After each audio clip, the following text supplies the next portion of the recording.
বর্চমানে স্থিত একটি অবৈধ নির্মাণ বিল্ডিং, এটা আমরা ভাঙতে এসেছি। আমাদের অনারেবল যে মিউনিসিপ্যাল অথরিটি আছেন এবং মিউনিসিপ্যাল অ্যাপিলেট অথরিটি এবং আমাদের অনারেবল হাইকোর্ট সবার নির্দেশে আজকে এই কর্মসূচি আমরা করছি। এই বিল্ডিংটা যে আছে সেটা একটা পোর্শন অবৈধভাবে নির্মাণ হয়েছে। এই কারণে 2020-2021 সালে আমাদের ইস্ট জোনাল অফিসের অ্যাসিস্ট্যান্ট কমিশনার এটা ভাঙার নির্দেশ দেওয়া হয়।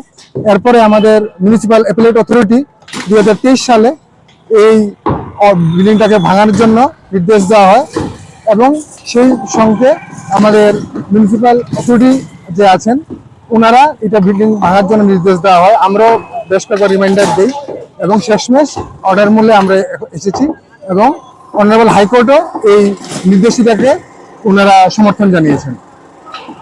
বিল্ডিংটি ভাঙা হয়েছে যে ব্যক্তি, ওনার নাম হচ্ছে দীপক পাল এবং যার কমপ্লেনে এই বিল্ডিং ভাঙা হচ্ছে সেটা হচ্ছে চয়ন পাল।